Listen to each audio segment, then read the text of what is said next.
นั้นวุฒิชาติคารวาสผู้ใจบุญบรรยายธรรมะให้คุณเพิ่มธรรมนูญให้กับชีวิตมาจัดรายการเสียงผ่านไมค์เพื่อให้ความคิดญาติธรรมดุจดังญาติมิตรมีกระจิตให้ความเอ็นดูบวชเรียนมาก่อนพระธรรมคำสอนได้ศึกษาหลวงพ่อเจ้าคุณเมตตาให้นำพาเพื่อแผ่ความรู้ผ่านคลื่น FM 96 ทางวิทยุพระธรรมบุญทานพานุเปิดประตูสู่ทางสวรรค์ไม่หวังสิ่งใดกลับภูมิใจที่ได้ทำดีงานวัดงานบุญใดมีฝากวจีประชาสัมพันธ์ขอบคุณผู้ให้กำลังใจวุฒิชาติคำปันเหนื่อยล้าเพียงใดไม่หวั่นใจมุ่งมั่นเพื่อศาสนานั้นวุฒิชาติเชิญชวนญาติผู้ใจบุญทำทานเอาไว้เป็นทุนทดแทนพระคุณพระศาสดาวิหารหลวงพ่อขาวช่วยส่งเสริมเป็นเจ้าศรัทธาคุ้มครองป้องภัยนาแวะเวียนไหว้สาวัดอินทขิน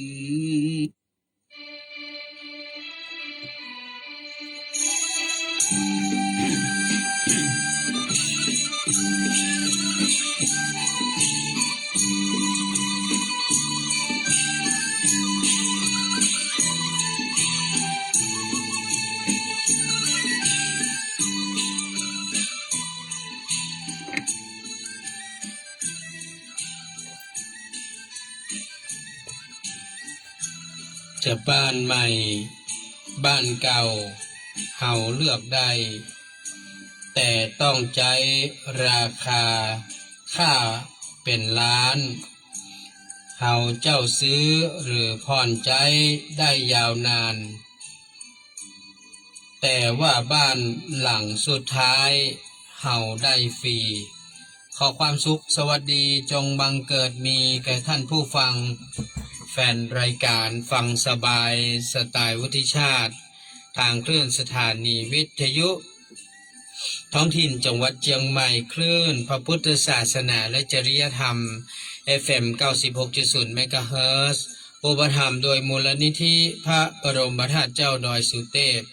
ดำเนินรายการโดยผมพินันท์วุฒิชาติคำปันขอบพระคุณพระเดชพระคุณหลวงพ่อพระธรรมเสนาบดีเจ้าวาดวัดพระบรมธาตุดอยสุเทพเจ้าคณะภาค7เชียงใหม่ลำพูนแม่ฮ่องสอนประธานมูลนิธิพระบรมธาตุดอยสุเทพเพื่อการอุปถัมภ์รายการทุกรายการทางคลื่นสถานีวิทยุ FM 96ขอบพระคุณท่านผู้อำนวยการคณะกรรมการบริหารเจ้าหน้าที่ควบคุมห้องส่งวัดดอยสุเทพท่านอาจารย์พระมหาประสิทธิ์ประสาธิโกขอบพระคุณท่านพระครูเจ้าวัดวัดหนองกายเจ้าหน้าที่ควบคุมห้องส่งวัดหนองกายทางคฤหัสถ์และบรรพชิตที่ได้เกาะเชื่อมสัญญาณวันจันทร์ถึงวันศุกร์ 11 โมงถึงเที่ยงขอบคุณแฟนรายการที่ติดตามทั้ง2คลื่นสถานีแล้วก็ทาง Facebook ไลฟ์สดในขณะนี้เวลานี้ประสันโนภิกขุท่านอาจารย์พระครูใบดิกาประเสริฐประสันโนตลอดจนถึงคุณแม่แดงข้าวแกงคุณแม่วันจพันธ์ศรีโพธาบอกว่าได้โอนเงินเข้าไปให้แล้วเนอะเมื่อเจ้านี้เนาะแม่เนาะขอบคุณเนอะอนุโมทนาวันนี้พี่นันลืมโทรศัพท์ไว้บ้านนะครับ446เนอะออกไปเรียบร้อยมาได้สักบาทเนาะเบอร์โทรศัพท์ลงท้ายด้วย446นะครับตอนนี้พี่นันลืมไว้ที่บ้านเนอะวันนี้นะเอาซุกกระเป๋าไว้นะแล้วก็ลืมนะวันนี้ลืมเลย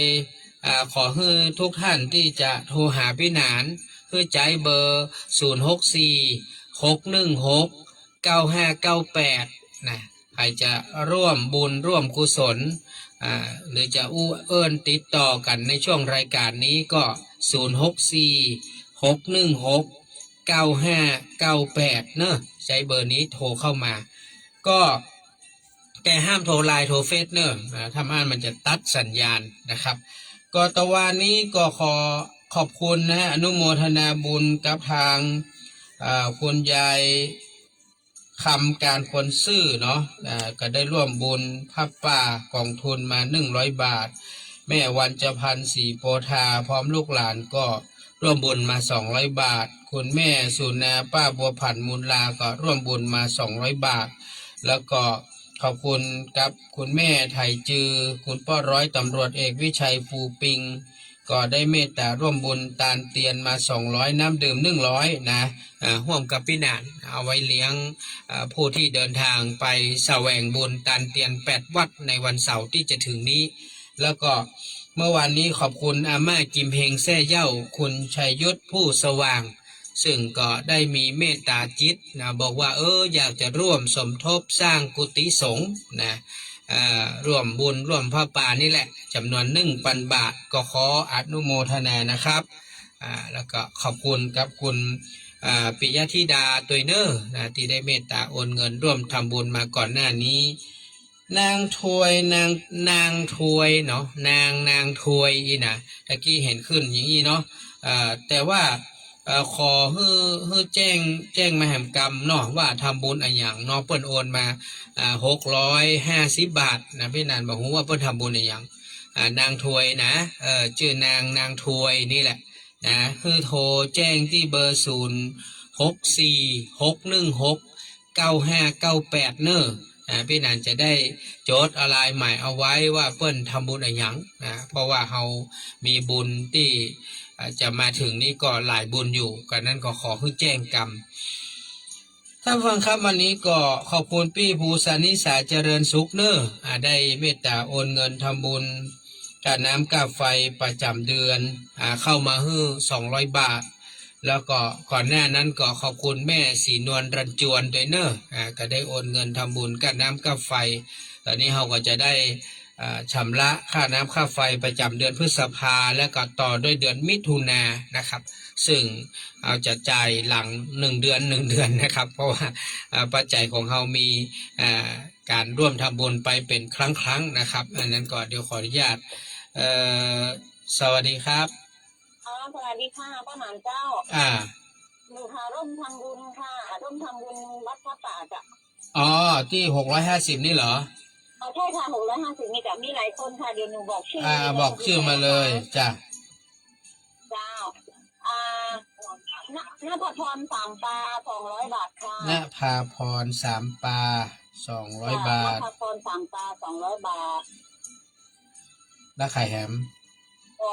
200 บาทค่ะแล้วไข่แฮมแล้วก็นางเลอ100 บาทค่ะนางเลอ100 บาทแล้วก็มีทอย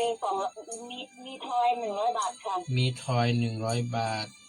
ค่ะแล้วก็น้องโม50 บาทค่ะน้องโม50 บาท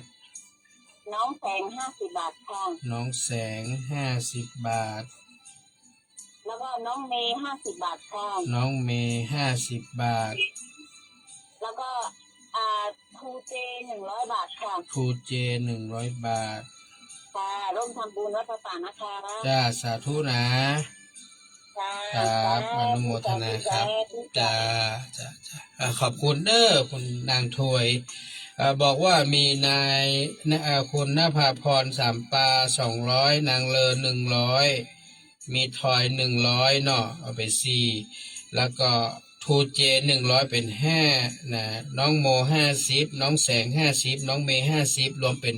650 บาทนะอนุโมทนาเนอะที่ได้แจ้งเข้ามาเพื่อได้รับทราบเราก็จะได้นำปัจจัยไปทำบุญตามแต่จิตเจตนาที่ท่านได้ตั้งจิตตั้งใจตั้งเป้าหมายไว้ชีวิตคนเรามันหาความสมหวังเนี่ยมันจะมีน้อยกว่าความผิดหวังท่านผู้ฟังเหมือนอย่างเมื่อตะวันที่ผ่านมาเนาะ หลายท่านก็คัดสนเรื่องเงินทองการกินใจหนี้สิน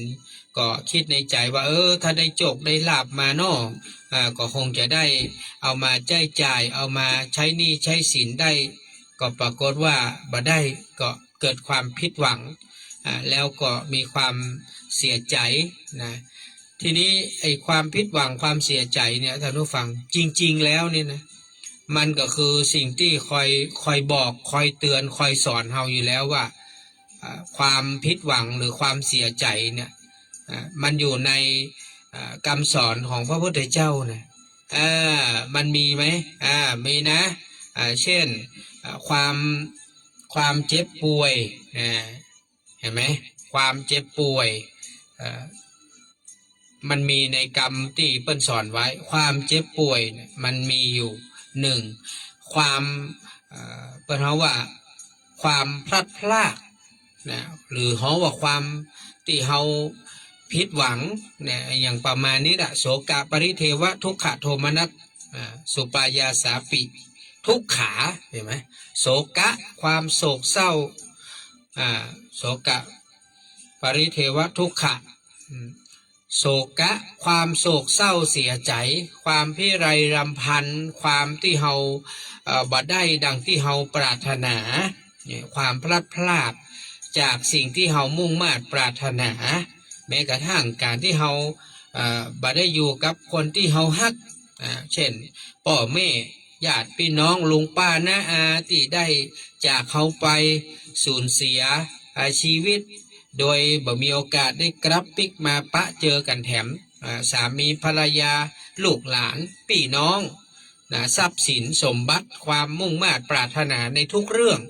มันก็เป็นเรื่องที่เป็นธรรมดาที่นี้ความพลัดพรากความสูญเสียเนี่ยจริงๆแล้วเนี่ยมันก็อยู่ในฝ่ายของความทุกข์นะท่านผู้ฟังความทุกข์ความปรารถนาสิ่งใดไม่ได้สิ่งนั้นนั่นก็เป็นทุกข์มันก็ก็เดี๋ยวไว้มันก็เวลาเขาแปลมามันก็ความเจ็บป่วยไม่สบายก็เป็นทุกข์นะความพลัดพรากจากสิ่งอันเป็นที่รักที่พอใจนั้นก็เป็นทุกข์นะคือทุกอย่างมันเป็นทุกข์เป็นส่วนใหญ่นะความจริงแล้วความทุกข์นะมันมีมากกว่าความสุขโดยซ้ำไปจริงๆความสุขแต่เปิ้ลบอกว่ามันมีอยู่หนึ่งก็คือความสุขอันเกิดจากความจิตที่สงบความสุขอันเกิดจากจิตที่สงบถ้าคนที่มีจิตสงบบอกว่าท่านจะรับจะตื่นจะยืนจะเตียวจะนั่งจะนอนจะกินจะคิดจะทำคือทุกอย่างมันก็จะมีความสุขอันนี้เป็นเพราะว่าความสุขอันเกิดจากจิตที่สงบจิตที่สงบคือจิตที่มันบ่วุ่นวายจิตที่มันบ่กระวนกระวายบ่มีความสับสนโอลหม่านจิตที่มันนิ่งจิตที่มันสงบเนี่ยเป็นเพราะว่าจิตที่เป็นสุขอันนี้นี่คือจิตที่เป็นสุขและท่านเวลาที่เฮามีจิตใจจดจ่อกับสิ่งใดสิ่งหนึ่งที่เป็นเพราะว่าจิตที่เป็นสมาธินะจิตที่มันเป็นสมาธิบอกว่าจะเป็นจิตที่นิ่งสงบในช่วงเวลาหนึ่งของว่าคณิกะสมาธิจิตที่ตั้งมั่นขึ้นไปแหมสักหน่อยเรียกว่าอุปจารสมาธิจิตที่ตั้งมั่นแล้วอัปปนาสมาธิจิตของคนเฮาถ้าเฮาจดจ่อกับสิ่งใดสิ่งหนึ่งเช่นเฮาจดจ่อกับการกินการทานจิตที่จดจ่อกับการฟังน้ำฟังธรรมจิตที่จดจ่อกับการไหว้พระสวดมนต์จิตที่จดจ่อกับการเจริญสมาธิภาวนาดูลมหายใจเข้าดูลมหายใจออกกำหนดลมหายใจได้บัติดบัคัดนี่นะจิตก็จะนิ่งสงบอันนี้เป็นเพราะว่าความสุขอันเกิดจากจิตที่สงบอันนี้คือความสุขไอ้ความสุขที่เราได้ทรัพย์สินเงินทองได้กินได้ใจมีความสุขอบอุ่นอันนี้มันเป็นความสุขที่เพราะว่าเป็นความสุขประเดี๋ยวประดาวนี่เพราะว่าความสุขที่มันมาแป๊บเท่านั้นแหละแล้วมันก็จากเข้าไปมันได้ตั้งมั่นคงทนอยู่ยืนยาวนานหรอกเขาเกิดความสุขสมหวังมันก็แค่ช่วงระยะเวลาหนึ่งเหมือนอย่างเขาลองดูแหละถ้าสมมติว่ามีคนสมมติว่าใครได้อย่างสักอย่างหนึ่งใครได้รถยนต์สมมตินะเอาเงินเก็บมาเป็น3 ปี5 ปีเอาไปดาวรถยนต์มา1 คัน300,000 500,000จากนั้น ก็ได้รถมาโอ้ได้มาขับมาขี่มีความสุขใจภูมิใจโอ้ยเฮาเก็บหอมรอมริบมาตั้ง3 4 5 ปีได้เอาไปดาวน์รถแล้วหลังจากนั้นเฮามีความสุขอยู่ชั่วขณะหนึ่งทีนี้พอผ่านความสุขตรงนั้นไปโอ้ยเติงเดือนโอ้ตายแล้วเฮาต้องไปส่งนี่เดือนต่อใดเดือน5,000สมมตินะเดือน5,000เขาต้องส่งต่อใด4 ปี5 ปีอีเนาะโอ้ตายละโอ้ความทุกข์เข้ามาเห็นไหมทั้งที่นั่งรถไปนะแอร์ก็เย็นอันยังก็เหมาะไปหมดรถใหม่นะรถใหม่ป้ายแดงขี่ไปตั้งไหนก็ม่วนมันมันมีความสุขแต่พอคิดถึงว่าโอ้ตายละจะเอาเงินที่ไหนมาส่งรายเดือน5,000 8,0004 ปี5 ปีเอากว่ามันจะป้นตกเป็นล้านกว่าบาทนี่นะโอ้ความสุขที่ได้ตะกี้นี้มันก็เริ่มจืดจางเริ่มมาลายหายไปแล้วพอนึกถึงภาระที่กำลังจะตัวมาอยากได้โทรศัพท์สักเครื่อง2-3 หมื่นโอ้ไปดาวมา10,000โอ้ที่เหลือก็ต้องผ่อนแถม2 ปี3 ปีโอ้ตายละเสียนี้เสียดายเนี่ยความสุขเนี่ยเพราะว่าเป็นความสุขที่มันไม่จีรังยั่งยืนเป็นความสุขที่ชั่วครู่ชั่วยามแม้กระทั่งการที่เรามีจิตใจจดจ่อกับสิ่งใดสิ่งหนึ่งยกตัวอย่างเช่นเฮากำลังติดตามฟังน้ำฟังธรรมอยู่กำลังมีความสุขจากการที่เขาได้ยินเสียงของคนบรรยายได้รับฟังธรรมะที่เปิ่นบรรยายมีความสุขทีนี้มันเป็นไปสักประมาณสักชั่วโมงหนึ่งมันยังพี่นานบรรยายเนาะชั่วโมงหนึ่งจบลงไปเห็นละเสียงนานหายไปเสียงคนอื่นขึ้นมาต้องไปเริ่มความคิดใหม่ตะกี้กำลังม่วนบัดเดียวมาแหมท่านหนึ่งละก็ไปแหมย่างฮะมะก็ต้องมาตั้งจิตตั้งใจใหม่อันนี้ก็ไปคือมันสไตล์ไผ่สไตล์มันเนาะพี่นานมันก็สไตล์บุกป่าฝ่าดงขึ้นห้วยลงดอยกับไปแหมย่างแล้วสไตล์ของพระคุณเจ้ารูปนั้นรูปนี้เพิ่นกับไปแหมสไตล์หนึ่งเขาก็ต้องไปตั้งจิตตั้งใจฟังใหม่หรืออะไรยังก็แล้วแต่มันก็เป็นชั่วขณะหนึ่งเหมือนกันแต่จริงๆแล้วเปิ้นว่าความสุขที่มันสุดของความสุขนั้นเปิ้นของว่านิพพานังปรมังสุขขังนิพพานเป็นสุขอย่างยิ่งนั่นหมายความว่าตราบใดที่เรายังไม่ได้เข้าถึงมรรคผลนิพพานนั้นเราก็ยังหาความสุขที่ยั่งยืนไปบ่ได้ท่านผู้ฟังเพราะถ้าเราถึงนิพพานแล้วหมายความว่าความสุขที่นั้นมันแบบมันมีอะไรอย่างที่จะเกินเปรียบได้เลยนะก็คือการที่บัดต้องได้เวียนว่ายตายเกิดบัดต้องมาเกิดแก่เจ็บตายพลัดพรากต้องมีอย่างละความทุกข์โศกะปริเทวะทุกขโทมนัสสุปายาสาปิอย่างทุกขาอย่างประมาณนี้นะคือทุกอย่างมันเป็นทุกข์หมดเกิดก็เป็นทุกข์แก่ก็เป็นทุกข์เจ็บป่วยบัดสบายก็เป็นทุกข์พลัดพรากก็เป็นทุกข์ตายก็เป็นทุกข์มันเป็นทุกข์ทั้งนั้นอย่างเช่นนั้นถ้าเราเข้าถึงความเป็นพระโสดาก็ยังเป็นว่า7 ชาตินะสุดท้ายก็มีโอกาสเข้าถึงมรรคผลนิพพานสกิทาคาอนาคาอรหันต์เนี่ยเข้าถึงนิพพานจบสิ้นกระบวนการทุกอย่างมันต้องเกิดแก่เจ็บตายแล้วอันนั้นเรายังไม่สามารถไปถึงตรงจุดนั้นได้เข้าไปถึงมาได้แต่ในภาวะปัจจุบันนี้สิ่งที่ต้องฝากท่านผู้ฟังทุกท่านให้เข้าใจว่าความทุกข์นั้นมันเกิดขึ้นได้ตลอดเวลาอย่างพี่แหนนบุญทิชาตินั่งอยู่เนี่ยเจ็บหลังเจ็บเอวไหมบรรยายเป็นชั่วโมงเนี่ยเจ็บกะเนี่ยขยับไปขยับมาถ้าไผ่พอพี่แหนนใน Facebook ก็จะหันว่าพี่แหนนขยับซ้ายขยับขวาเดี๋ยวก็ย่อตัวลงเดี๋ยวก็ยืดตัวขึ้นไอ้อย่างมันเจ็บเอวเห็นไหมมันนั่งเมินมันเจ็บเอวเนี่ยมันก็เป็นทุกข์ทั้งนั้นแหละเพราะว่าสิ่งที่มันเปิ้นเฮาอย่างอิริยาบถเนี่ยคือการปกปิดความทุกข์อย่างหนึ่งการเปลี่ยนอิริยาบถท่านผู้ฟังถ้าเมื่อเฮาบหันทุกข์พอมันเริ่มจะปวดพี่นานขยับพอมันเริ่มจะปวดพี่นานขยับฉะนั้นหมายความว่าอิริยาบถการเปลี่ยนแปลงอิริยาบถทั้งหลายเช่นเฮายืนเมินนะเฮาเมื่อยเฮาก็นั่งเฮานั่งเมินเฮาก็เมื่อยเฮาก็นอนเฮานอนเมินเฮาก็เมื่อยว่าเฮาก็ลุกเตียวเนี่ยเตียวเมินเข้าเมื่อยก็ยืนแล้วก็นั่งแล้วก็นอนวนเวียนเห็นไหมวนเวียนไหมวนเวียนนั่นคือเป็นว่าการเปลี่ยนแปลงอิริยาบถจะปกปิดทุกข์เห็นไหมมันจะเปลี่ยนของความทุกข์ที่เฮาฮอดทุกข์กายเห็นไหมทุกข์กายเนี่ยกายมันเป็นทุกข์ เฮาก็ขยับขยื่นเปลี่ยนแปลงอิริยาบถมันตลอดแม้กระทั่งมันหิวมันเริ่มเป็นทุกข์เฮาก็หาอย่างมากินเนาะกินข้าวกินน้ำกินโน่นนี่นั่นไปโอ้ยกินเข้าไปโอ้มันอิ่มแล้วมันอิ่มนักไปหน่อยมันก็เป็นพระอืดพระอมเนาะเป็นอืดอัดก็ต้องลูกเตียวเนาะเตียวไปเตียวแมวก็ยังมาหายเตื้อสุดท้ายเจ็บท้องเจ็บไส้ก็ต้องเข้าห้องน้ำห้องท่ามันก็ถ่ายนักถ่ายเบาเห็นไหมนั่นน่ะคือวิธีการของร่างกายคนเฮานะที่มันทำให้เฮาบ่หันความทุกข์ที่แท้จริงเวลาที่เฮาไปนั่งสมาธิตัวเจ้าเพิ่นพาเฮาไปนั่งสมาธิไปเดินจงกรมโอ้ยเดินสาวนั่งสาวเดิน30นั่ง30เดิน40นั่ง40เดินชั่วโมงนั่งชั่วโมงความทุกข์มันเริ่มเกิดถ้ามันเกิน15นาทีไปนะ10นาทีไปนี่นะมันจะเริ่มหันความทุกข์ละนะจะเริ่มหันความทุกข์โอ้ยนั่งเมินบ่ไหวเฮ้ยปวดเฮ้ยเดินเมินโอ้ยก็ปวดแข้งปวดขาเฮ้ยเดี๋ยวก็จะเป็น20นาทีโอ้สำนักไปหาหมอ30ก็นัก40 50 60โอ้ยมันนักมันเหนื่อยไปจริงๆทำไมถึงเป็นแบบนั้นเนี่ยเปิ้ลถึงบอกว่า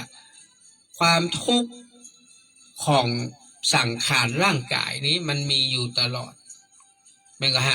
ตื่นเจ้ามาท่านต้องล้างหน้าแปรงฟันไม่ก็ไม่ก็อาบน้ำกินข้าวไม่ก็ครับเดี๋ยวเตียวเดี๋ยวนั่งเดี๋ยวนอนคือทุกอย่างมันทำเพื่ออย่างเพื่อมันบักเกิดความทุกขเวทนานี่ความทุกขเวทนาเนี่ยจริงๆมันเกิดขึ้นหมดเหมือนอย่างที่เปิ้ลว่าเรื่องของกรรมฐานสติปัฏฐาน4กายเวทนาจิตธรรมกายนี่กายก็คือเนี่ยกายยืนกายเดินกายนั่งกายนอนกายกินดื่มนี่อันเนี้ยกายนะกายกินกายดื่มกายทำกายพูดกายคิดนี่มันคือใจร่างกายเขานี่แหละเป็นตัวคิดเป็นตัวพูดตัวทำตัวกินตัวเดินตัวนั่งตัวนอนทุกอย่างเห็นไหมเวทนาเนี่ยความสุขความทุกข์บะทุกข์บะสุขเฉยๆนี่จิตที่มันคิดไม่ไงจิตเนี่ยมันคิดอยู่ตลอดนะจิตคนเฮานี่มันคิดตลอดท่านผู้ฟังหัวจิตนี่เกิดดับอยู่ตลอดเวลาการคิดขึ้นมาแต่ละครั้งมันเกิดขึ้นแล้วมันตั้งอยู่แล้วมันก็ดับไปเฮาคิดทุกอย่างแล้วเฮามาจดเนาะไม่เลี้ยงเนาะไม่เลี้ยงนภัสวรรณจักคำไม่เลี้ยงเข้ามาติดตามขอบคุณนะครับคุณพี่นาชาแม่ส้มกรแสงไอ้นิพันธ์ทองรักคุณอุ่นลุงปอยคุณสาริสาใจขจัดขอบคุณนะฮะที่เข้ามาให้กำลังใจเพราะนั้นมันคิดอยู่คิดถ้าเฮามาจดไว้นะยังไม่เลี้ยงนี่เปิ้นทำบ้านจัดสรรเปิ้นต้องคิดว่าจะต้องทำอย่างนั้นจะทำอย่างนี้เนาะก็ต้องคิดอยู่ตลอดมึงคิดแล้วเปิ้นก็อาจจะต้องจดอาจจะต้องมีการบันทึกไว้หรืออาจจะมีการการจากับช่างผู้รับเหมาหรือคนที่มาติดต่อที่จะซื้อบ้านต้องการแบบนั้นแบบนี้อาจจะมีการปรับเปลี่ยนโน่นนี่นั่นนะเพื่อความเหมาะสมถูกใจผู้ที่จะมาเป็นเจ้าของบ้านเพราะนั้นทุกอย่างมันคิดความคิดมันเกิดขึ้นที่ไหนจิตของเรามันคิดอยู่ที่สมองใช่ไหมเขาก็จะบอกสมองนี่แหละมันเป็นตัวคิดตัวนี้ที่จริงเปิ้นฮ้องว่าจิตจิตของเราเป็นตัวคิดธรรมารมณ์หรือธรรมารมณ์นะธรรมารมณ์มันก็มีหลายอย่างนะความง่วงเหงาหาวนอนฟุ้งซ่านรำคาญสงสัยธรรมารมณ์นะมันเกิดขึ้นนะมันเกิดขึ้นฉะนั้นเวลาที่เราไปปฏิบัติธรรมเนี่ยอย่างพี่หนานจวนเนาะวันที่12กรกฎานี้เนอะเห็นนะเชิญมาร่วมกันปฏิบัติธรรมวิปัสสนาสติปัฏฐาน4นะก็ที่วัดอินทขินบ่ายโมงจนถึงประมาณ 3-4 โมงแรงใครว่างก็เชิญนะครับประเด็นนี้ผมนิมนต์ท่านอาจารย์พระวิปัสสนาจารย์ไว้แล้วนะก็จะได้มาเมตตาขึ้นกรรมฐานอย่างวันนั้นแม่สุภาก็บอกแม่จะไปขึ้นกรรมฐานตัวเนอะ หลังจากนั้นอีแม่จะได้มาพ่องมาได้มาพ่องนะแต่จะไปปฏิบัติอยู่ที่บ้านเพราะว่าเปิ้นบ่มีรถบ่มีลาอายุก็นักแล้วภาระหน้าที่ต่างบ้านก็มีก็บ่เป็นหยังนะครับก็มาขึ้นกรรมฐานก่อนขึ้นกรรมฐานพอวันสุดท้ายเขาก็มาร่วมกันทำกรรมเพราะวันที่เขาออกนะจากการปฏิบัติธรรม3 เดือนเนาะก็ประมาณ12 ครั้งนี่นะเขาก็มาแหวเตื้อหนึ่งครั้งสุดท้ายเพื่อจะมาตานผ้าป่าอย่างผ้าป่าก้านน้ำก้าไฟที่เขาจะถวายวัดเนาะชำระหนี้สงฆ์อย่างเงี้ยอันเนี้ยก็เป็นอย่างนี้ฉะนั้นการปฏิบัติเนี่ย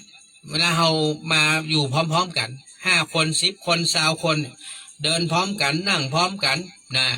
ไหว้พระสวดมนต์พร้อมกันแผ่เมตตาพร้อมกันคือมันเป็นพลังนะท่านผู้ฟังนะมันช่วยเสริมซึ่งกันและกันท่านอย่าไปคิดว่าเฮาอยู่ที่บ้านเฮาก็ปฏิบัติคนเดียวเฮาได้มันมีพลังบางอย่างที่เฮาบ่สามารถที่จะไปรับรู้ได้ว่าพลังนั้นมันยิ่งใหญ่ขนาดไหนพลังอันเกิดจากการรวมตัวกันของคนทุกคนคน5 คนคน10 คนคน20 คนคน30-40 คนเวลาเปิ้นมารวมตัวกันเปิ้นมาไหว้พระสวดมนต์พร้อมกันเปิ้นมาเดินจงกรมนั่งภาวนาเปิ้นมาแผ่เมตตาพร้อมกันจิตของแต่ละดวงเนี่ยที่มันมีการสะสมบุญกุศลในแต่ละครั้งแต่ละคราวเนี่ยมันมีพลังมันสามารถที่จะแผ่กระจายขยายไปได้ไม่มีประมาณท่านผู้ฟังนะเหมือนเฮาอุทิศให้กับเทพบุตรเทวดาอุทิศให้กับพ่อแม่ครูบาอาจารย์อุทิศกับญาติโกโหติกาสามีภรรยาอุทิศให้กับลูกกับหลานอุทิศให้กับเจ้ากรรมนายเวรพ่อเกิดไม่เกิดอุทิศให้ไผก็แล้วแต่อินพรหมยมยักษ์ไม่เนาะเฮาอุทิศนะมันมีพลังที่มันจะช่วยกันขับเคลื่อนส่งกระแสจิตเหล่านี้ไปฉะนั้นถึงบอกว่ากระแสจิตเนี่ยมันเป็นเรื่องที่พิสดารมันเป็นเรื่องที่มาสามารถที่จะไปคาดคะเนได้ยังหลวงปู่แหวนสมัยก่อนเนาะหลวงปู่แหวนยังมีชีวิตอยู่หลวงปู่แหวนอยู่วัดดอยแม่ปังสมมตินะหลวงปู่แหวนอยู่วัดดอยแม่ปังแล้วครูบาตนอื่นอยู่ลำปูนอยู่ลำปางอยู่เจียงไฮ้อยู่ที่ไหนเวลาเปิ้นอู้กันเวลาเปิ้นไปมาหากันเปิ้นส่งกระแสจิตหากันจิตที่มันเป็นสมาธิมันสามารถส่งกระแสจิตไปหาเปิ้นว่าโทรจิตเหมือนกับเฮาคิดถึงไผสักคนหนึ่งเมื่อมากี่วันเนี่ยภรรยาผมคุณปุญญนุชเปิ้นเพิ่งจะอู้ถึงงานคุณแม่อัมพรประมวลการว่าลุงแหนนช่วงนี้มาหันแม่อัมพรมาที่บ้านเด้อเนี่ยพอเปิ้นอู้ได้วัน2 วันแม่อัมพรสดมาที่บ้านเอาสตางค์เอาซองมาฝากพี่นาทำบุญเป็น3-4-5 อย่างกระแสจิตเนี่ยเมื่อเขาคิดถึงไผคิดถึงเนี่ยคิดถึงนักคิดถึงบ่อยๆจู่ๆมันก็โผล่มา เหมือนอย่างแต่ว่าวันก่อนที่พี่นานขึ้นไปบนดอยสุเทพไปร่วมงานกับตุเจ้ามิ้นไปร่วมบุญปิดคำพระพุทธรูปอย่างนั้นนะร่วมบุญสืบชะตาสะเดาะเคราะห์สืบชะตาก็ลงมานั่งตั้งลุ่มคุณแม่พี่กุลรักเราท่านก็เมตตาตรงนั้นจะกินยังมีญาติธรรมไอ้ประสิทธิ์ปีแดงคุณปุญญนุชน้องพัชรินก็มาด้วยกันกินยังเนี่ยแม่จะเป็นเจ้าภาพแม่จะเลี้ยงข้าวเลี้ยงกันไปเลี้ยงยำตันได้กินข้าวนั่งอยู่กำลังเล่าขวัญพระครูฟุกวัดยางกวง กำลังเล่าขวัญพอดีเปิ้นฝากพี่หนานเปิ้นบอกว่าโอ้ช่วงนี้ช่วงเมื่อค่ำยามคืนสามารถที่จะ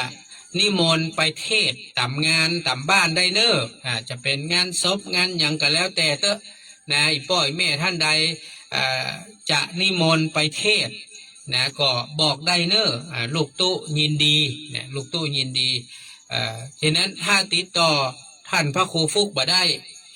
สามารถใจพี่นานวุฒิชาติเป็นร่างทรงได้เนอะโทรมาหาพี่นานก็ได้โอ้ติดต่อลูกฟุกบ่ได้นะพี่นานอันพอดีจะมีงานนี้ขอโทรติดต่อให้ได้ก็ได้นะ ท่านบอกว่ายินดี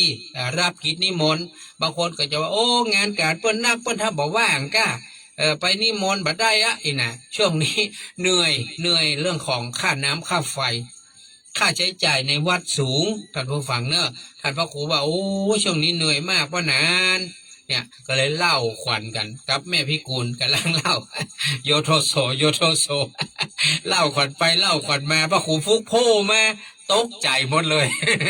ให้ยังเล่าขวัญลูกตู้อยู่กาว่าสองคนไม่ลูกนี่นะ เห็นไหมก็เล่าขวัญแป๊บเดียวอ่ะนะลิ้นยังมาตันเข้าปากเพื่อเตียวมาดุมแล้วเห็นไหมอันนั้นว่ามาคนละตี้คนละตางนะอันนั้นเปิ้นบอกว่าไอ้กระแสจิตเนี่ย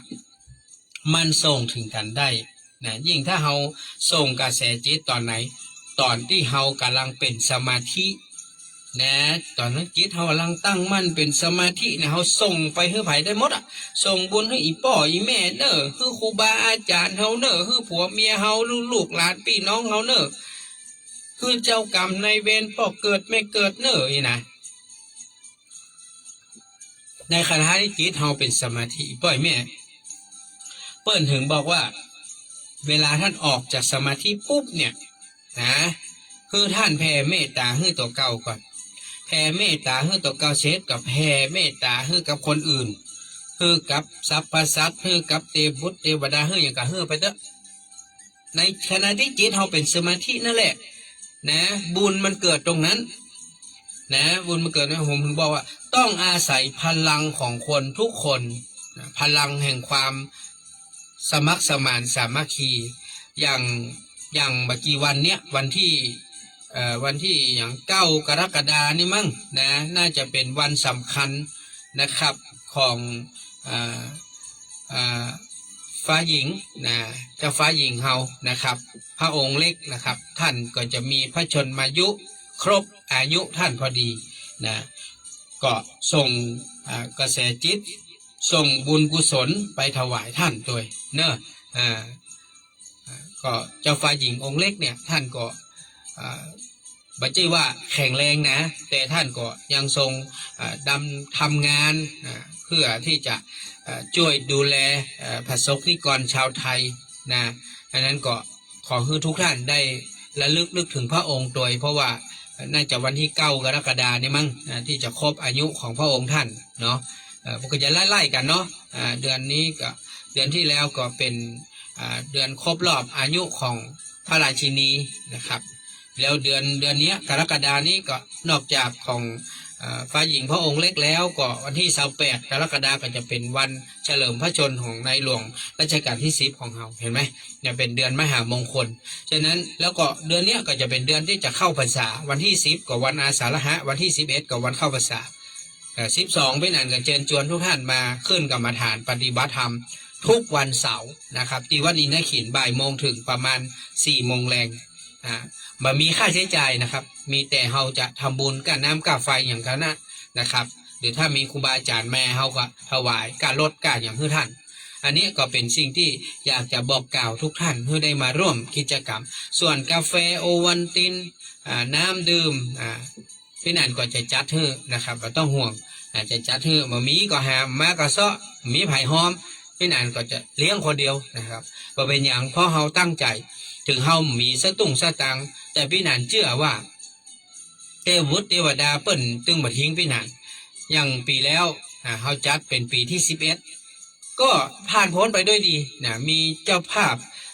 ช่วยอาหาร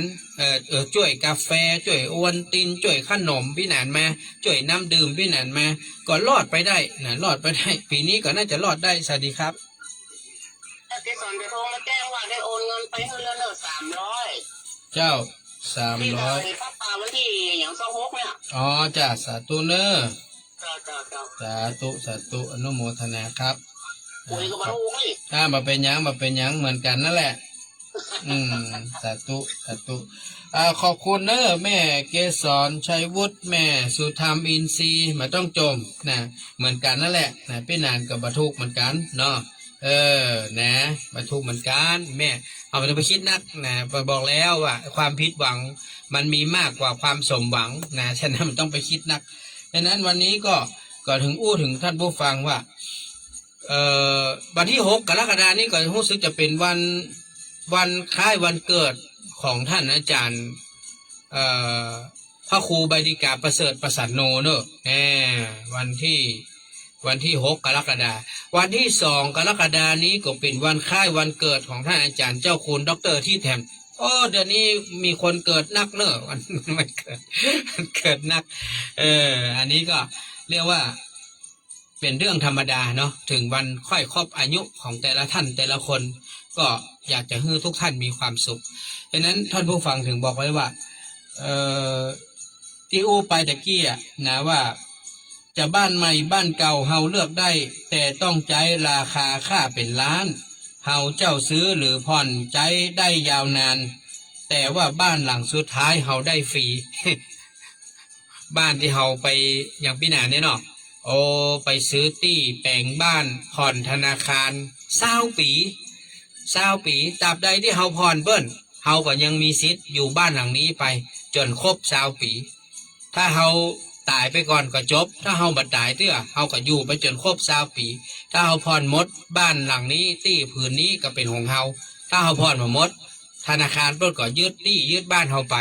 เฮาก็ต้องย้ายไปอยู่ที่อื่นไปเจ้าไปหาอยู่ที่อื่นอันนี้เพราะว่าต้องจ่ายเงินเป็นล้านอย่างพี่นานะถ้าผ่อนเสร็จนี่นะผ่อนเสร็จนี่ตึงบ้านตึงตี้นี้น่าจะอยู่ที่ประมาณน่าจะประมาณ1.6 ล้านนะครับ1.6 แสนนะถ้าผ่อนครบนะ20 ปีนี่นะเพราะว่าเต้าที่ผ่อนมานี่ก็ประมาณ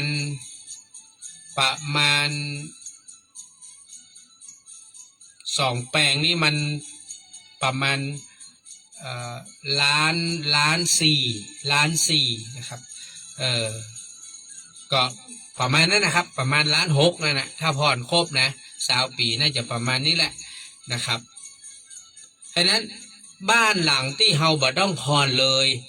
ก็คือบ้านหลังสุดท้ายซึ่งบ่มีไผใครอยากได้เป็นโรงสี่เหลี่ยมเล็กๆเนี่ยเปิ้นก็จะจัดให้ตามไซส์ของคนที่ตายถ้าคนที่ตายตุ้ยเปิ้นก็จะทำโรงให้ใหญ่ขึ้นเปิ้นเลยใจคำว่าไม่มีใครใหญ่เกินโรงและก็ไม่มีใครใหญ่เกินกรรมเฮาเนี่ยบ่สามารถจะหนีกรรมได้แล้วก็บ่ใหญ่เกินโรงคุณจะตุ้ยมอกใดเปิ้นก็จะขยายโรงให้คุณนะให้สามารถบรรจุร่างของคุณได้อยู่ในโรงสี่เหลี่ยมสุดหัวปลายตีนนะสุดหัวปลายตีนมันก็จะเหลือหัวเฮียคืมตีนเฮียคืมตั้งข้างก็คงจะเหลืออย่างละคืบประมาณนี้แหละนะนั่นแหละคือที่อยู่ที่สุดท้ายฉะนั้นเปิ้นว่าบ่ว่าจะเป็นคนรวยบ่ว่าจะเป็นคนจนสุดท้ายก็บ่มีไขหนีลงหนีล่องไปได้เนาะก็ต้องไปอยู่ในลงในล่องให้อย่างต้องเอาไปใส่ลงใส่ล่องก็เพราะว่ามันจะได้บ่อุจจาดเฮามาเกิดถึงสมัยตะก่อนท่านผู้ฟังคนสมัยตะก่อนเนี่ยแต่ตะก่อนนะตอนที่ตายใหม่ๆเนี่ยเพิ่นจะมีลงมีล่องใส่เนอะเพิ่นมันจะมีลงมีล่องเพราะผมเองเนี่ยอยู่บ้านนอกผมได้เห็นศพของอ้ายเห็นศพของคนนั่นคนนี้คือเปิ้นก็เอาสาลีปูเนาะหรือบางทีก็เป็นศาสตร์ปูแล้วก็มีหมอนเหี่ยแก้นนึ่งนะแล้วก็เอาศพคนตายนะนอนหงายเสร็จเปิ้นก็เอาผ้าตวบขี้งาเนาะผ้าตวบนั่นนะปุ๊บสุดหัวสุดตีนเหี่ยตานะสมัยตะก่อนเนี่ยเขาว่าอย่าลืมว่าโรงศพเนี่ยมันก็มีราคาของมันนะสมัยตะก่อนแท้ๆนี่นะท่านผู้ฟังบางที่นี่เปิ้นเอาศาสตร์ห่อนะศาสตร์ห่อนะแล้วก็เอาใส่แค่แล้วก็หามไปที่ไปเหี่ยวแล้วก็เอาไปวางบนเชิงตะกอนแล้วก็เผาไปอย่างนั้นน่ะสมัยก่อนน่ะมันจะมีโรงมีร่องมันสมัยบัดเดียวนี่ดีกะมีร่อง1ร่อง2ร่อง1คืออย่างก็คือโรงที่ใส่ร่อง2คืออย่างก็โรงเย็น โรงแอร์นั่นแหละที่เปิ้นเอาเสียบไฟนั่นน่ะมันมาต้องสมัยก่อนนี่เวลาเขาเก็บศพไว้หลายๆวันเนี่ยนะสมัยก่อนแต่นะมันยังมีน้ำแข็งแห้งเนาะเปิ้นจะได้นะใช้น้ำแข็งก้อนนี่แหละเปิ้นเอาวางบ่ฮื้อศพมันเหม็นบ่ฮื้อมันเย็นเอาทับไว้เนาะเอาทับไว้นะครับทับศพนะแล้วก็ต้องเปลี่ยนเนอะมันก็ละลายมันก็หัวไปละลายไปเนี่ยดังนั้นสมัยตะก่อนแต่เนี่ยเปิ้นบ่เก็บศพเหมือนยังเก่งก็วัน2 วัน3 วันนะเต็มที่เพิ่งเก็บประมาณนี้แหละสมัยบัดเดียวนี้เก็บได้เป็นอาทิตย์นะเก็บเป็นเดือนก็ได้เพราะมันมีโรงแจ้โรงแอร์เรียกว่าเอาโรงเฮาเนี่ยใส่เข้าไปในโรงแอร์แล้วก็เสียบไฟฟ้าไว้มันจะทำความเย็นทำให้ศพนั้นมันมาเน่าศพนั้นมันมาเหม็นนะแล้วพวกก็จะประดับประดาที่บนล่องข้างล่องพวกก็จะมีดอกไม้มีพวงหลีดมีหูปคนตายเนี่ยตั้งไว้เพราะนั้นเปิ้นเขาว่าโรงหรือล่องเนี่ยซึ่งเป็นที่สุดท้ายที่ทุกคนต้องไปนอนบอกว่าจะเป็นตู้พระสามเณรแม่ขาวแม่ชีบอกว่าจะเป็นฆราวาสญาติโยมอย่างหมู่เฮาก็บ่มีไขที่จะหนีป้นลงล่องเหล่านั้นไปได้ท้ายที่สุดก็คือเข้าสู่เมนเข้าสู่เชิงตะกอนแล้วก็ทำการเผาร่างนี้ให้หมอดไหม้กลายเป็นขี้เต่าเท่าทานกลายเป็นกระดูกกระเดี่ยวนะอาจจะเก็บบ่เก็บจะเอาไปลอยน้ำจะเอาไปจิบอกไฟก็แล้วแต่นะแล้วแต่ญาติแล้วแต่คนครอบครัวว่าจะเก็บบ่เก็บดังนั้นสมัยนี้ทุกวันนี้มันเปลี่ยนไปหมดท่านผู้ฟังชีวิตคนเฮาเนี่ยกว่าที่เขาจะเดินทางไปถึงจุดสุดท้ายของชีวิตเนี่ยมันมีค่ามันมีความสำคัญระยะทางกว่าที่เขาจะจากจุดที่เขาเกิดเขาก็เริ่มเจริญวัยเนาะเจริญวัยก็คือเติบโตขึ้นจากละอ่อนน้อยก็เป็นละอ่อนใหญ่จากละอ่อนใหญ่ก็เป็นหนุ่มเป็นสาวนะเป็นคนมีอายุคนกลางคนแล้วก็เป็นวัยคนมีอายุอย่างเฮา40-50แล้วก็เข้าสู่วัยคนเฒ่า60-70-80ระยะเวลาหลาย10 ปีที่มันมีอยู่มันคือตัวที่เฮาจะสามารถนะสร้างบุญสร้างกุศลว่าจะเป็นการให้ทานการรักษาศีลการที่เฮาเจริญภาวนาการสะสมบุญเหล่านี้มันเป็นช่วงโอกาสเป็นเวลาที่เฮาสามารถทำได้นะฮะเฮาจะไปคิดว่ารอก่อนเนาะรอให้เฮามีกินมีใจก่อนเนาะรอให้เฮาแก่เฮาเฒ่าก่อนเนาะเฮาก็ทำบุญทำกุศลมันใช่ในระหว่างทางนั้นเฮาต้องเก็บเฮาต้องสะสมแต้มไปเรื่อยๆเฮือตานได้ก็เก็บไว้รักษาศีลได้ก็เก็บไว้ไหว้พระสวดมนต์ฟังธรรมก็เก็บไว้ภาวนาแผ่เมตตาก็เก็บไว้เพราะว่าการสะสมแต้มนี้เป็นแต้มบุญแต้มนี้เป็นแต้มบุญเฮามันต้องรอป่อรอแม่มาบอกมาสอนมันต้องรอผัวรอเมียมันต้องรอลูกรอหลานรอพี่รอน้องเฮาอย่าไปรอเพราะชีวิตคนเฮามันรอบ่ได้ความตายนั้นมันอยู่ที่ปลายจมูกหายใจเข้าไม่หายใจออกก็ตายหายใจออกไม่หายใจเข้าก็ตายเฮาบ่สามารถที่จะหนีความตายไปได้ฉะนั้นก่อนที่เฮาจะตายนะเฮาก็จะต้องพยายามสะสมบุญกุศลไว้ให้นักแล้วก็ผมก็มีความเชื่อนะว่าการสะสมบุญเนี่ยมันจะทำให้ชีวิตเฮาเนี่ยรอดปลอดภัยทำให้ชีวิตเฮาดีขึ้นหลายท่านเนี่ยมาอู้กับผมโอ้พี่แหนนถ้าแบบมีบุญนี่นะเฮาก็ถ้าจะบรรลอดอะพี่แหนนเฮ้ยเฮาก็ถ้าจะตายไปละอย่างเฮาเจ็บเฮาป่วยนักขนาดนะที่สุดเฮาก็รอดมาได้เนี่ยก็เพราะบุญท่านยังมีอยู่นะครับบางคนไปประสบเหตุเพศภัยก็บ่ได้เจ็บมากเจ็บมาอย่างเจ็บเล็กเจ็บน้อยแล้วก็ผ่านพ้นมันมาได้เพราะอย่างเพราะท่านมีบุญเนี่ยเห็นไหมเนาะป้าขันแก้วเนาะขอบคุณเนอะพี่สุนีเนอะดังนั้นบุญเหล่านี้แหละมันเกิดจากการสะสมเราจะไปคิดนะฮะรอแก่รอเฒ่าก่อนเนาะรอมีเงินมีทองก่อนเนาะเพื่อถึงเวลาท่านที่คิดไว้นะ สมมุติว่าบุญท่านมันหมดลงเหียท่านอยู่บ่ถึงแก่เท่าสักกรรมอยู่บ่ถึงจนท่านร่ำท่านรวยสักกรรมท่านจะเงี้ยใดผมถามท่านจะเงี้ยใดเนี่ยคือเปิ้นว่าอย่าประมาทในวันเวลานะอย่าไปประมาทในวันเวลาในอายุของเฮานะในวัยในการประมาทในวัยวัยที่มันผ่านไปยิ่งแก่เท่ามันก็ยิ่งเสื่อมทุกอย่างสมองอ่องอ้อหูตาจมูกลิ้นกายใจเนี่ยมันก็อ่อนแอไปติ๊กยิ่งแก่เท่ามันก็ยิ่งเสื่อมนะเพราะว่ามันเสื่อมสภาพนะครับฉะนั้นมันใช่ว่ามีอย่างมันจะยิ่งแก่ยิ่งเท่ายิ่งดีขึ้นไม่ใช่มันยิ่งเสื่อมทุกอย่างนะท่านลองดูแหละเนาะ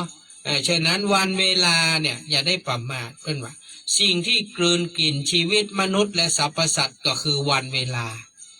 วันคืนที่มันล่วงไปเวลาที่มันผ่านไปความแก่เฒ่าเข้ามาแทนที่ฉะนั้นผมเห็นมาหลายคนละพอแก่เฒ่ามาบ่ได้ทำอย่างที่อยากทำเพราะอย่างเพราะว่าโดนลูกหลานยึดไปหมด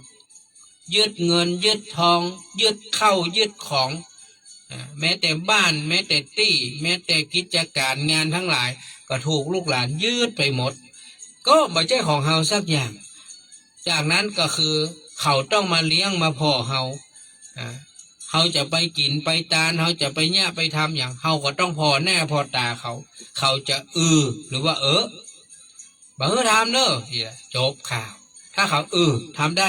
ได้ทำถ้าบอกบ่ทำนี่นะก็บ่ได้ทำแล้วดังนั้นตราบใดที่เขายังมีความเป็นเจ้าของเขายังมีสติเขายังมีปัญญาครบถ้วนบริบูรณ์ก็หอให้รีบทำเนี่ยท่านไปพอแหละเศรษฐีเจ้น้อยๆเอาแค่ในเชียงใหม่บ้านเฮาเนี่ยมีแบบเจ้น้อยๆเลยนะที่สมัยที่ยังหนุ่มยังกำบ่ได้เร่งเนี่ยเร่งทำมาทำตอนอายุนักตอน60-70พอแก่เฒ่ามาบางคนก็เป็นอัลไซเมอร์บางคนก็เป็นเจ็บเป็นป่วยสุดท้ายลูกหลานยึดหมดเลยทำอย่างบ่ได้บางคนนี่นิมนต์พระเจ้ามาวัดเมื่อก่อนเอาพ่อแม่ไปวัดเนี่ยตอนหลังมาพ่อแม่บ่ไหวเอาพระเจ้ามาบ้านเมื่อนานผ่านไปพ่อแม่เริ่มจำหน้าจำหลังบ่ได้เขาก็เลยเฉยเลยทีนี้บ่ได้กินได้ตานบ่ได้อย่างสักอย่างฉะนั้นเฮาทำตอนที่เฮาทำได้อย่างพี่นานว่าอย่างพ่อครู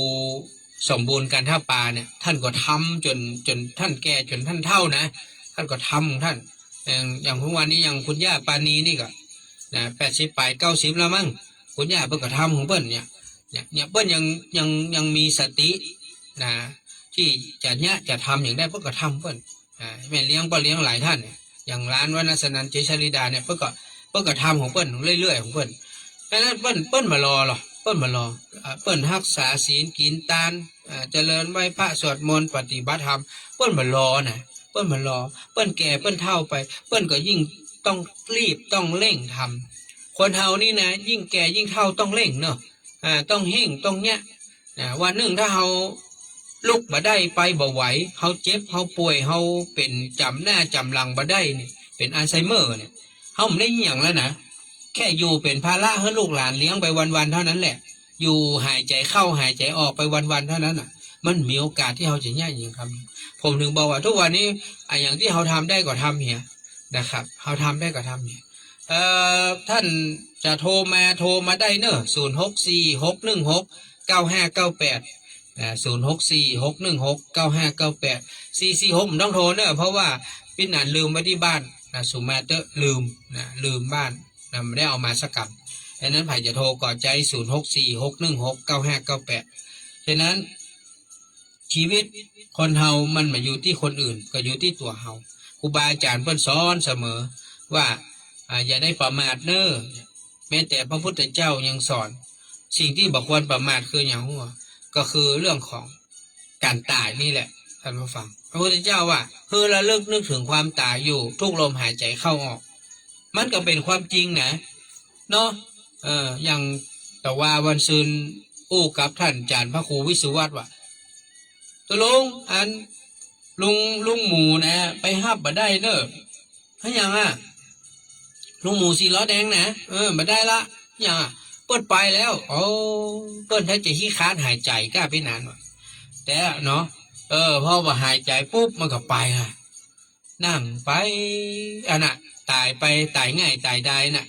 ดังนั้นคนเฮาเนี่ยว่าให้มันหายใจไว้ คนแก่คนเฒ่านะให้มีค้านหายใจเนอะหายใจไว้แต้วๆหายใจเข้าพุทหายใจออกโทหายใจเข้าปองหนอหายใจออกยุบหนอหายใจเข้าสัมมาอรหังก็กำหนดไปนะหายใจเข้าหายใจออกอยู่ตลอดนะอย่าไปขี้ค้านหายใจนะลมหายใจเนี่ยเป็นสิ่งที่มีค่ามากสำหรับชีวิตสิ่งที่ยิ่งใหญ่สำคัญที่สุดอันดับหนึ่งคือลมหายใจนะลมหายใจนะลมหายใจเข้าลมหายใจออกเพราะท้องว่าเป็นลมปานเลี้ยงชีวิตถ้ามันมาหายใจเข้าออกนี่มันอยู่ไม่ได้ประการที่สองก็คือเรื่องของน้ำดื่มมันกินนักๆหน่อยน้ำนี่นะอย่าไล่ได้นะกินน้ำบ่อยๆอย่าไปหนานซ้ำหายมันอู้นักนะอู้นักเวลาออกรายการไปชั่วโมงต้องเติมน้ำเรื่อยๆอันนี้น้ำอุ่นกินน้ำอุ่นต้องเติมน้ำเข้าไปเรื่อยๆสิ่งที่สามคืออาหาร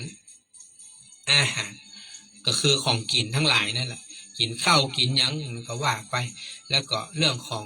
การดูแลสุขภาพร่างกายเนาะอย่างพี่หนานอยู่ในห้องแอร์นะก็ต้องใส่เสื้อใส่ผ้าให้มันอบอุ่นไว้เนาะจะได้บาดเจ็บบาป่วยนี่นะจะได้อยู่ไปกู้ไปกินไปปล่อยแม่เฮานะครับฉะนั้นทุกอย่างท่านผู้ฟังและแห่งประการหนึ่งคือการออกกำลังกายนะฉะนั้นอย่าได้ลืมออกกำลังกายเนอะยิ่งท่านที่มีอายุแล้ว50 60 70ไปเนี่ยแต่ไม่ใช่ว่าออกแบบฮักโหมนะผมเนี่ยเคยออกแบบฮักโหมแล้วมันไม่ใช่ดีนะการออกฮักโหมแบบเอาเป็นเอาตายมันสุดท้ายมันก็ทำเฮาเจ็บเฮาป่วยนะครับฉะนั้นต้องออกกำลังกายพอดีไม่มากไปไม่น้อยไปเอาให้มันสมอายุสมวัยของเฮาแล้วเฮาก็จะได้มีสุขภาพร่างกายที่สมบูรณ์แข็งแรงเรื่องของสติเรื่องของปัญญาเรื่องของสุขภาพกายสุขภาพใจของเราเป็นเรื่องสำคัญฉะนั้นการกินการทานการรักษาศีลฟังธรรมการไหว้พระสวดมนต์การเจริญเมตตาภาวนาเป็นภาระเป็นหน้าที่ที่ทุกท่านต้องทำไปเถอะทำบ่อยๆทำโดยตลอดต่อเนื่องแล้วท่านจะเป็นคนที่มีความสุขเป็นที่สุดวันนี้พอเวลากับหมดเวลาขอน้อมนำรายการจากลาท่านผู้ฟังไปก่อนขอบคุณอนุโมทนาบุญทุกท่านสวัสดีครับ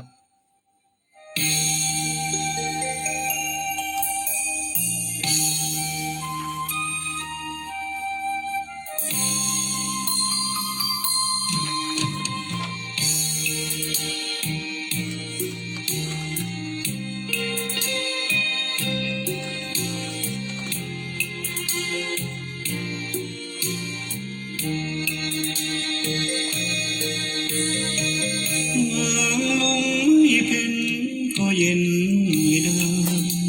ยังโลกโกรธหลงต่อไปมหันตภัยในชีวิตคนรู้ว่าเห็นนะยังแบกไม้แปลกใจพิกลเป็นคนแต่ไม่เห็นตนต้องวกวนเวียนว่ายอีกนานมองจิตของตัวก็จะเห็นตน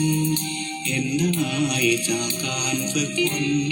หลงกลัวลืมตนไม่พ้นคนผ่านกิเลสตัณหายังคลักลุ่มอยู่ในดวงมารหลุดพ้นวัฏสงสารทางพระนิพพานคงไม่พบเจอโอ้อนิจจากลายเป็นโมฆะบุรุษธรรมันบริสุทธิ์องค์พระสัมมาเมตตาเสนอเหมือนไก่เห็นพลอยเพชรเม็ดงามแค่แล เชิญปล่อยจิตกายใจให้เจอเสน่ห์กลลวงเคียงข้างโลกี วางลงให้เป็นก็เย็นเป็นสุขเห็นโลกโกรธหลงคือทุกข์ทำจิตผ่องใสพ้นหายทันทีพระพุทธองค์ทรงให้ธรรมะส่องทางชีวิตตามรอยพระบาทวันนี้รีบสร้างความดีก่อน